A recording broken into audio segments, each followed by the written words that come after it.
Halo teman-teman, aduh. Halo teman-teman, kembali lagi di kita podcast Alhamdulillah. Tapi ini bagian kedua, lanjutin tadi yang tentang beasiswa. Aku sekarang tadi kan udah bahas tentang pra beasiswa, gitu lah ibaratnya cara mendapatkan beasiswa dan lain sebagainya. Sekarang aku pengen mendengar ceritanya dari Naura dan Safira, tapi tuh POV mereka setelah mereka dapat beasiswa. Sebenarnya tuh kan aku tadi dengar kalian harus IPK-nya harus sekian sekian sekian gitu ya, IP berapa. Kalian tuh masih terbebani nggak sih? Jujur aja nih, jujur aja. Iya, siapa sih yang enggak? Iya sih. Boleh deh ceritain dulu deh, Nam. Iya, apalagi waktu awal-awal keterima ya, itu kan kita masih yang kayak, aduh. Dan waktu itu awal-awal kuliah kan, masih semester 2, jadi kita tuh mikirnya yang kayak nilai jelek dikit, itu bakal langsung nurunin IPK. Aku tuh dulu mikirnya gitu, jadi makanya menurut aku itu lumayan bikin aku tertekan ya. Gitu sih, Moel. Kalau itu kan waktu awal Awal, iya. awal dapet ya semester dua. Kalau sekarang semester berapa sih, Nam? Hmm, empat, Empat ya? empat ya? Empat gak sih? Empat. Empat ya? Masih muda lah, masih tengah-tengah. Kalau sekarang semester 4 masih merasa terbebani atau Semester 4 udah mulai ya turun lah. Menurut aku yang beban tuh pas semester ganjil karena dia IP bukan IPK gitu. masih bahan? Dan biasa semester ganjil tuh teoritis gitu. Jadi aku kayak gitu. Tapi di bawah santai aja. Ternyata kalau di bawah santai itu malah bagus nilainya gitu. Nggak usah. Ya kalau nggak pressure mah ada terus. Iya. Kalau dibawa pressure tapi tetap dibawa santai, jadi hasilnya lebih wow dibanding ada pressure, Biasanya. stres gitu ya. Biasanya. Biasanya. Biasanya. Nggak tahu. Kalau ilkom apa sih yang paling susah sebenarnya kalau ilkom? Kalau ilkom semua orang beda-beda sih. Yang paling susahnya apa? Ada yang mikir susahnya itu di MTK-nya, ada juga yang mikir susahnya di ngodingnya gitu. Beda-beda. Beda-beda. Kalau menurut Safira apa yang susah? Sama-sama ilkom guys kita guys. Sama ilkom nih, kita lihat POV orang ilkom kan beda-beda. Eh, aduh, oke. Kalau misalnya menurut aku, tadi kan dari ini dulu ya, IPK dulu ya. Jujur, kalau Naura kan maksudnya pas udah kuliah nih, keterima beasiswanya. Aku kan sebelum masuk kuliah, jadi lebih pressure aja. Kayak 3,5 dari 4 tuh setinggi apa sih gitu. Kayak mikir, Awal-awal tuh sedikit banget tuh. Iya, karena kita belum tahu sistem apa dapat IPK-nya gimana, perhitungannya gimana. Jadi kayak berarti ini kalau kalau ulangan harus 100 kah apa gimana gitu biar dapat nilainya segitu, biar dapat 3,5 dari 4 kan. Nah, ternyata setelah dijalani enggak seburuk itu, jujur. Karena apa ya? Sebenarnya nih ada salah satu tips yang enggak baik tapi perlu gitu. Jadi yang Baik, tapi perlu, oke. kadang kita perlu pakai ini. Jadi yang dikejar tuh IPK-nya. Maksudnya kayak kalau misalnya dapat 80 dapat A, ya udah 80, nggak usah 90. oh iya betul. Jadi belajarnya tuh nilai mutunya. Iya. Mutunya bukan Bukan nilainya. yang harus bagus banget, enggak gitu. Kayak misalnya target kita dapat A 80, ya udah 80 gitu. Meskipun ini enggak baik juga karena kayak kalau kalau kita pasang target terlalu rendah nanti kita dapat kan gampang puas ya kan. Nah, seharusnya pasang target tinggi biar usahanya juga tinggi gitu. Cuma biar nggak terlalu ke pressure, ya tadi mindsetnya kayak gitu. Oh ya udah aku dapat 80 udah aman gitu. Nah, terus so far aku kan juga bareng Naura semester 4 nih. Bahkan kita beberapa kali sekelas. Jujur ya bener banget yang tadi Naura bilang bakal ada apa ya? Tiap semester tuh mungkin challenge-nya beda-beda gitu. Di semester ganjil lebih banyak hitungannya, teorinya. Di semester genap ini lebih banyak project-project besar gitu di akhir semester, tapi mungkin aku sama Naura agak beda. Ya mungkin kalau Naura kan semuanya bagus gitu. Kalau aku kan enggak. Jadi kalau menurut aku semester 4 ini lebih susah daripada semester 3. Aku lebih apa ya? Mungkin sesi UTS which is awal-awal semester 3 tuh kaget banget karena kan kita baru dari PKU ke Ilkom kan. Kayak ternyata Ilkom tuh ngitung banget ya gitu semester 3 kemarin. Muter ya sih. Iya, tapi di sesi UAS aku beneran bisa balas di UAS, jujur. Jadi balas di UAS tuh nyata adanya ya. Iya, balas di UAS bukan Betul. wacana. Betul. Bukan wacana tapi terlaksana. Iya, karena lebih ke mau nggak mau. Ya gak sih, kan udah UTS nih. Wah, UTS kayaknya nggak maksimal deh. Even kita belum nerima nilainya. Ya udah, biar bisa menyelamatkan IPK di semester itu, ya balas di UAS gitu. Meskipun perjalanannya nggak semulus kita ngomong sekarang ya gitu, tetap lock in di kamar selama 12 jam sehari tuh segila itu. Tapi kayak setelah dijalani ya aman-aman aja sih. Dan sebenarnya apa ya, kalau di beasiswa aku tuh kita di awal tuh kita ada yang kayak, oh kalau kamu turun atau di bawah 3,5 itu bakalan gak 100%. Tapi dari mereka justru kayak ya udah, kita bakal support kamu biar balik lagi di atas 3,5 gitu. Entah itu dikasih mentoring tambahan kah atau gimana gitu. Jadi kayak tetap apa ya, Tetap didukung di gitu support ya. banget, Walaupun gitu. nanti misal Di perjalanannya kamu turun gitu kan, turun, ya. tetap ada support system dari Dari beasiswa pihak gitu. beasiswanya, betul. Oke. Berarti kalau dari Safira deh kayak tips mempertahankan IPK deh. Satu aja deh, satu dulu. Apa ya Yang paling tipsnya? penting. Yang paling penting adalah belajar, guys. Karena serius deh, ada orang yang pernah bilang gini ke aku.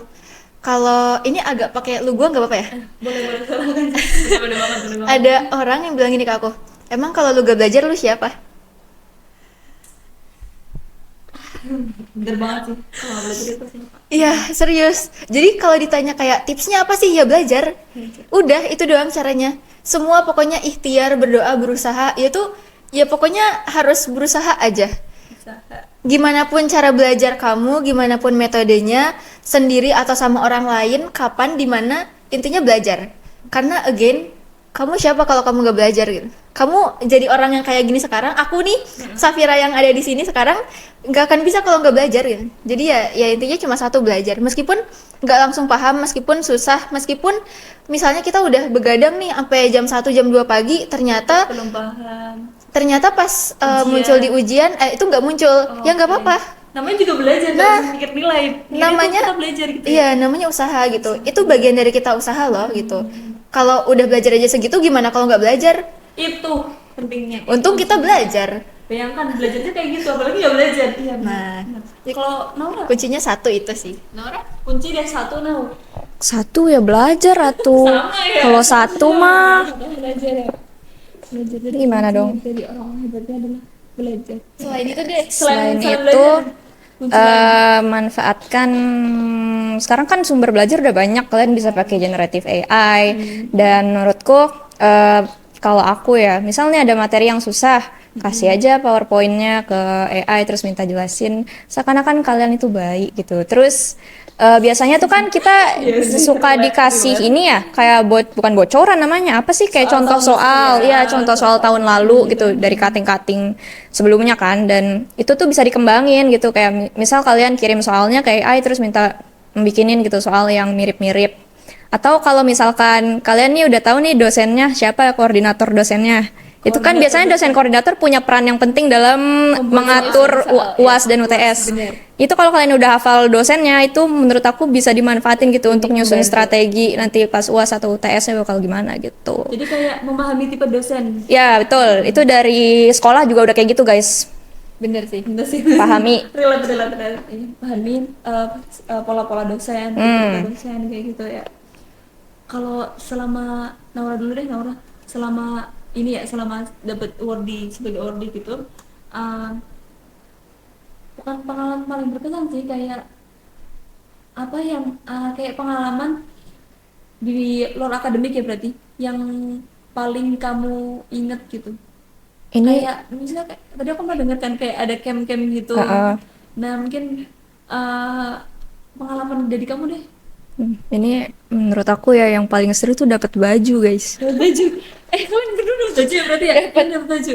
Ini Ya juga dapat baju ini, dapat polo. Tulisannya di belakang nih. jadi bangga gitu ya, bangga. Seru aja. Baju baru gitu. Lumayan ya. Kalau Safira juga dapat baju. Dapat. Dipakai sekarang. Iya. Dari pemberi beasiswanya ada untuk foundation dan ada Dari nama fund, betul. Dan ini sesuai ya tulisannya Dream, Achieve, Inspire. Jadi ini 3 landasan kita gitu loh. Kayak pertama berani bermimpi, abis itu berusaha mencapai itu, dan yang ketiga inspire orang-orang sekitar kita. Dan ini mungkin berkaitan sama pertanyaan Moel tadi, apa yang paling berkesan ya? Yang paling berkesan ya mungkin kurang lebih sama gak sih? Kalau aku tuh tadi sih aku udah mention kayak setiap 1 semester kita ada acara kan, dan itu seru banget karena ya semuanya di cover. Even kita datangnya dari daerah beda-beda itu di reimburse gitu. Terus sampai sana kayak tinggal ya udah waktu itu ke panti sosial kita bantu masak kayak bikin MBG. MBG, oke. Sensitif ya. Aduh, maksudnya tuh kayak makan Makanan buat ya teman-teman yang ada di sana gitu kan. Seru tuh pengalaman itu. Dan ya udah sih kayak ketemu sama orang-orang, ketemu sama maksudnya award yang lain. Terus ya udah main, at the end main-main juga sih. Intinya di luar akademik hal itu jadi kayak sebuah healingnya kita gitu. Iya sih. Perasaan Dobes itu gimana sih, senang atau capek, kecewa atau aku pengen refleksi orang tua kalian waktu kuliah dapat beasiswa. Oke, fun fact, aku baru ngomong ke mereka pas mau selection camp. Jadi daftarnya nggak ngobrol-ngobrol sama orang tua, tapi nyiapin berkas tuh Sendiri. sendiri, scan sendiri, Iya. sendiri. Iya, jadi aku tuh tipe orang yang aku nggak mau bilang ke orang dari awal. Jadi kalau at least udah setengah jalan baru aku bilang. Nggak setuju gitu ya. Iya, ya sebenarnya ini baik nggak baik ya, karena maksudnya Tapi nggak apa. tapi ini Iya, strategi, masing-masing, betul. strategi Karena masing-masing, bener-bener. aku mikir kalau aku ngomong dari awal kayak misalnya, mah aku mau daftar beasiswa nih buat nanti kuliah. Oh iya, semoga dapet ya gitu kan, itu jadi menambah harapan mereka gitu loh. Ada ekspektasi kayak oh aku harus dapet nih berarti gitu. Tapi kalau aku ngomongnya udah setengah jalan gitu kan, mah aku tuh sebenarnya daftar beasiswa. Nah terus aku nanti tanggal sekian mau ke Depok buat ada selection camp bla bla bla gitu kan. Di situ baru kayak udah setengah jalan setidaknya untuk mendapatkan itu. Jadi udah nggak terlalu pressure. Terus abis itu apa sih tadi? Kok jadi lupa? Perasaannya nih, Oh ya. perasaan dan lolos gimana?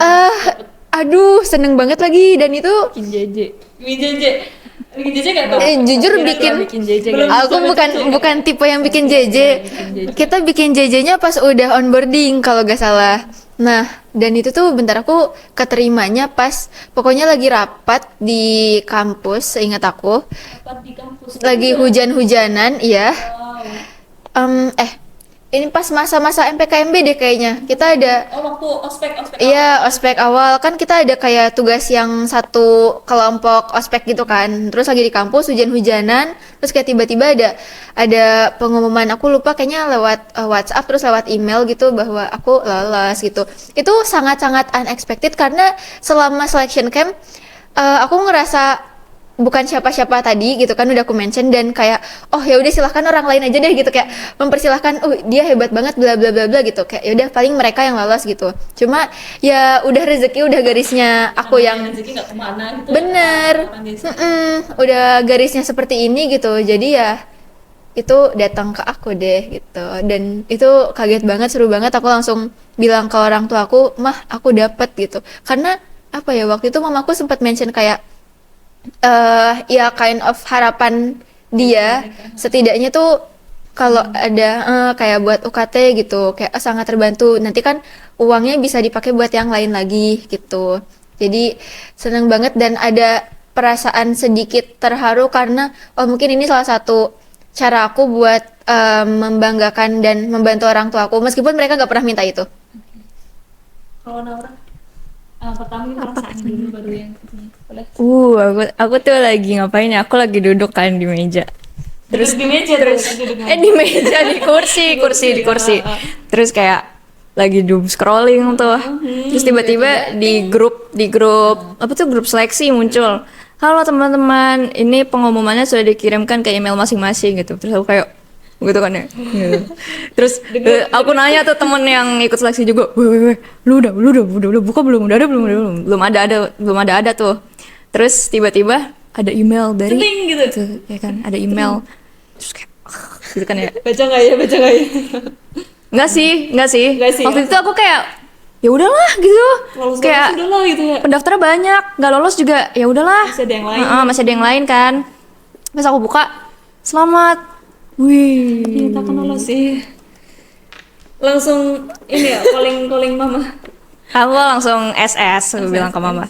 Wih lolos, terus mama, alhamdulillah gitu. Bikin JJ nggak tuh, bikin JJ? Enggak sih. Nggak JJ gitu ya. Ya, awalnya kira itu penipuan, jujur. Karena kayak, hah, Saking gak percayanya. iya aneh aja. kata aku. Iya bener sih, anehnya tuh kayak kok bisa ya kita yang lolos. Iya, betul. Bener-bener. Itu sih. Kaget gak? Kaget sih. Lupa sih kaget apa enggak. rasanya Kayaknya udah- kaget udah sih, nggak kayaknya apa ya. harusnya sih kaget ya. Gitu sih. Iya, aku tadi kan dengar dari cerita teman-teman tuh kayak di beasiswa itu ada kegiatan, ada yang volunteer, yang lain sebagainya. Itu tuh apakah itu mengganggu akademik dan kalian tuh punya nggak strategi gitu buat tetap mungkin aktif di beasiswanya, ikut tetap kegiatan beasiswa dan tetap aktif di akademik juga, akademiknya tetap bagus gitu. Jadi namanya sekalian.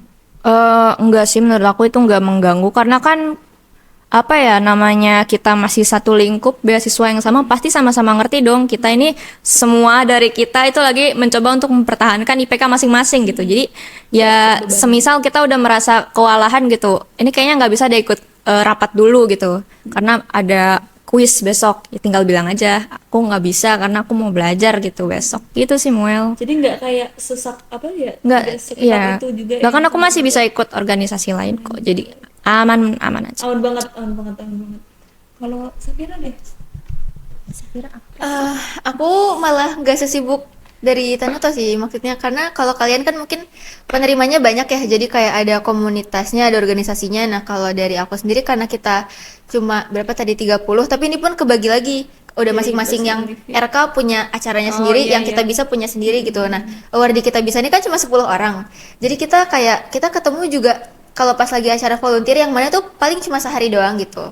Jadi nggak nyampe Nggak ada yang banyak kayak waktu banget gitu ya. nggak, atau kayak misalnya kalau rapat-rapat itu udah jelas nggak ada, cuma paling ada kayak workshop atau ada ya mentoring yang terpusatnya, tapi itu juga paling kayak sebulan atau 2 bulan sekali gitu. Jadi bukan yang sampai mengganggu karena again dari mereka juga pasti tahu kalau komitmen kita di akademik dulu nomor satu gitu. Bahkan ini berlaku secara general, bukan cuma sebagai award di beasiswa ya gitu. Maksudnya kayak apapun jabatan kamu dimanapun ya tetap akademik nomor satu. Jadi kayak dengan menambah kegiatan yang lain bukan berarti akademiknya diturunin gitu. Jadi bolehlah mau jadi orang kayak gimana, boleh ikut Betul. apapun itu, tetap aktif beasiswa, tetap apapun, tapi akademik itu paling pertama. Iya. Dan jangan ragu-ragu untuk izin kalau misal itu emang kepentingan akademik gitu. Betul banget. Oke, sebenarnya kita udah ngobrol lumayan lama banget ya Yes. teman-teman. Aku mau denger deh buat yang terakhirnya. Udah lama banget sih ya. Closing statement dari Safira terus nanti dilanjutin ke Naura gitu. Kayak closing statement dari aku, sebenarnya aku nggak nyiapin lagi. Apa ya teman-teman, mungkin kalau kalian emang berniat cari beasiswa, oh gini deh, aku mulai dengan ini dulu kutipan dari salah satu Mapres IPB, Kak Sarah. Beliau Kak pernah, Sarah yang COC ya? ya beliau pernah bilang bahwa kesuksesan itu adalah pertemuan antara kesiapan dan kesempatan. Jadi dua hal ini sama-sama penting. Satu kesiapan, dua kesempatan. Karena kalau kita siap-siap aja tapi kita nggak berani mulai, nggak berani ngambil kesempatan, ya nggak akan ketemu suksesnya. Sama kalau kita cuma nunggu kesempatan. Sama kalau kita cuma nunggu kesempatan, tapi kita nggak siap-siap. Ya ketika kesempatan itu datang, Terlewat. kita cuma datang tanpa persiapan buat apa gitu. Jadi mau itu kita ngincer dari awal, mungkin kalau Naura udah dari kelas 11 tadi kan ya. Tahu doang. Ya, Tahu cuma kan iya, maksudnya dari udah tahu. iya, Nah, iya. kalau aku kan nggak sengaja waktu udah lolos IPB gitu kan baru nemu gitu iya ya? baru kebetulan nemu. Nah, cuma poinnya adalah siapin gitu. Maksudnya kayak ya bangun apa ya, track record yang baik itu termasuk salah satu cara buat nyiapin. Dan prinsip aku tuh kesempatan dicari, privilege diciptakan. Kesempatan dicari, privilege itu diciptakan. Iya, kesempatan dicari karena kalau ditunggu datang sendiri, orang lain tuh lari loh. Kalau kamu diem, ya itu diserobot orang. Iya kan? Iya, Meskipun sih, iya. kesempatannya jalan ke kita nih. Aku diem, Naura lari. Naura yang ambil. Yang bakal ketemu duluan kan Naura. Iya sih. Kalau dia lari gitu kan. Satu itu, kesempatan itu dicari. Kedua, privilege itu diciptakan. Kalau kita merasa kita nggak datang dari keluarga Kaya banget. kita nggak berasal dari keluarga dengan misalnya pendidikan yang tinggi, maka ciptakan. Jadilah Ciptakan orang yang yang berpendidikan tinggi. Jadilah orang yang apa ya? Kalau orang tua kita kan pasti bilangnya, Mama pengen kamu jadi lebih baik dari Mama gitu. Nah, jadilah orang yang kayak gitu. Ciptakan privilege itu sendiri, cari kesempatan sendiri gitu. Jadi jangan nunggu nanti-nanti karena semua orang juga mau sukses. Kalau kita diem aja ya diserobot orang lain. Sama ini deh satu deh.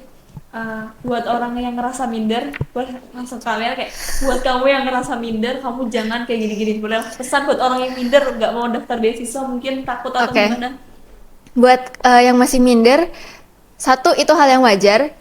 Feelings yang kita rasakan itu valid karena banyak faktor yang bikin kita minder kan, jelas gitu. Tapi sebenarnya sesimpel kita sama-sama manusia sih. Udah itu. Sama-sama manusia. Jadi ya kalau orang lain mungkin itu bukan mustahil buat kita gitu. Kayak semisal dia bisa ini, mungkin kita ngerasa oh kita nggak bisa apa ya, kita nggak sepintar dia, kita nggak seambisius dia. Ya coba mulai gitu. Karena again sama-sama manusia, jadi kenapa harus merasa kamu nggak bisa ketika lihat orang lain bisa. Tapi balik lagi bahwa setiap orang tuh udah punya jalan ceritanya masing-masing, yang mana tuh kita nggak bisa paksakan untuk sama kayak orang. Jadi intinya adalah atau kuncinya adalah jangan menyamakan diri kita sama orang atau berusaha membandingkan kita nggak bisa dan orang lain bisa, tapi justru dengan melihat orang lain bisa jadi terbuka gitu. Oh ya udah, aku sama kayak dia kok, kita sama-sama manusia. Aku sama Naura sama-sama anak Ilkom. Mungkin IPK Naura lebih tinggi, tapi kayak ya udah gitu. Kenapa aku harus merasa minder, toh sama-sama di situ. Dan itu juga yang aku rasain pas baru banget datang ke selection camp. Cuma aku langsung mikir di kepala kayak, oh kalau aku ada di ruangan yang sama, ya berarti aku deserve sama kayak mereka. Kenapa harus minder? Gitu. Gitu. Dulu kalau minder kenapa harus minder gitu teman-teman? Iya. Naura closing statementnya dulu. Gitu. Sama aja guys. Ya, buat teman-teman yang minder sama. Kenapa minder gitu? Ya udah guys, kalau misalkan kalian minder gitu ketika mau daftar beasiswa udah mikir dari awal. Jangan pokoknya kalau kalian mau daftar beasiswa, jangan dari awal udah mikir, oh ini gua nggak akan keterima sih, jangan gitu guys. Yang kalau misalkan kalian minder gitu, ya udah ingat aja semua orang yang lagi daftar beasiswa udah pasti minder guys. Gitu. Gua kayak orang minder kepikiran terus semua orang minder. Semua orang minder guys, ya udah nggak apa-apa minderin aja. Tapi jangan mundur karena kalian minder. Justru kalian harus maju dengan keminderan itu. Minder boleh, tapi mundur nggak boleh. Itu dia. Minder boleh, mundur nggak boleh. Ya nanti kalau misal teman-teman yang nonton ini, boleh nggak sih teman-teman yang nonton ini nanti misal ada pertanyaan lebih lanjut terkait beasiswa, boleh menghubungi teman-teman nggak? Kira-kira? Boleh banget guys. Oh iya tadi mau Ada di ngomong sini. juga. Iya itu Ada salah nggak di satu. sini? Nanti aku kasih di Ah. sini. Ke Instagramnya Naura, Instagramnya Safira, atau Mau mungkin ya. ke Instagramnya Mami. Oke. Itu aja teman-teman, kita udah ngobrol panjang banget. Aku mau ngucapin terima kasih sebanyak-banyaknya buat Naura dan Safira. Mungkin tepuk tangan dulu. Iya. Teman-teman, terima kasih banyak juga yang nonton video ini ya, YouTube ini. Jadi semoga ini bermanfaat buat teman-teman. Semoga aku berharap teman-teman nggak minder lagi daftar beasiswa, coba aja. Dan ini ada salah satu dua contohnya beasiswa dan beasiswa nomor sendiri yang tadi saya kira dapat. Jadi teman-teman tetap semangat. Kita mohon maaf atas sebaik salahnya. Sampai jumpa lagi di next podcast. Dadah, terima kasih udah nonton. Alhamdulillah.